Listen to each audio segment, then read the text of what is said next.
అట్లాగే వడగండ్లు పడడం వల్ల ఒక రైతు దాదాపు 11 ఎకరాలు, ఇంకో రైతు 8 ఎకరాలు పంట నష్టం జరిగింది కంప్లీట్గా. అంటే దాదాపు ఇద్దరివి కలిపి ఒక 50 లక్షల రూపాయలు పెట్టుబడి పెట్టామని రైతులు చెప్పడం జరుగుతుంది.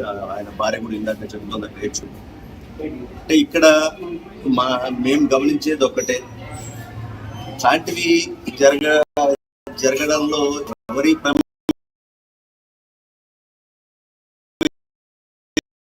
ఉండదు. కానీ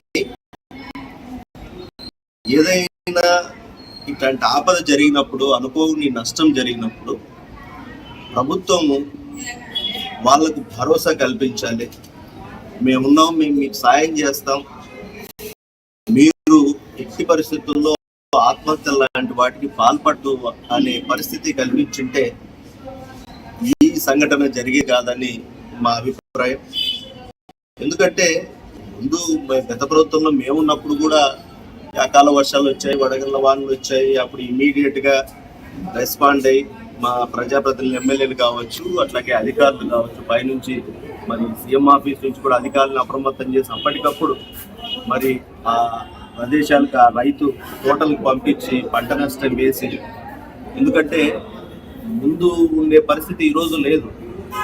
ముందు సచివాలయాలు ఉండేటివి, అదే సచివాలయంలో ఒక హార్టికల్చర్ అసిస్టెంటో లేదా అగ్రికల్చర్ అసిస్టెంటో ఉండి ఇమీడియట్ గా రెస్పాండ్ అయిపోయి ఎప్పటికప్పుడు ఆ పంట నష్టం అంచనా వేసి ప్రభుత్వానికి పంపించి నివేదికలన్నీ వితిన్ వీక్ ఆ 10 days, వారం 10 రోజుల లోపలే వాళ్లకు పంట నష్టం పరిహారం ఇచ్చిన పరిస్థితిని మనం చూసాం.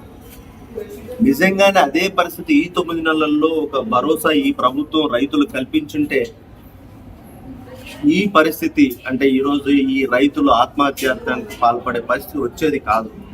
డెఫినెట్ గా ఇప్పుడైనా ఈ ప్రభుత్వాన్ని మేము డిమాండ్ చేసేది ఒకటే, ఇప్పటికైనా మేల్కోండి, రైతుల పక్షాన మేము ఉన్నాం, రైతులకు అన్ని రకాలుగా తోడు ఉంటాం, ఆదుకుంటామని చెప్పి ఊరికే మాటలతో చెప్పకుండా వారం రోజుల లోపుగా వాళ్ళకి జరిగిన పంట నష్టాన్ని ఖచ్చితంగా వాళ్ళకు అందించాలని డిమాండ్ చేస్తున్నాం.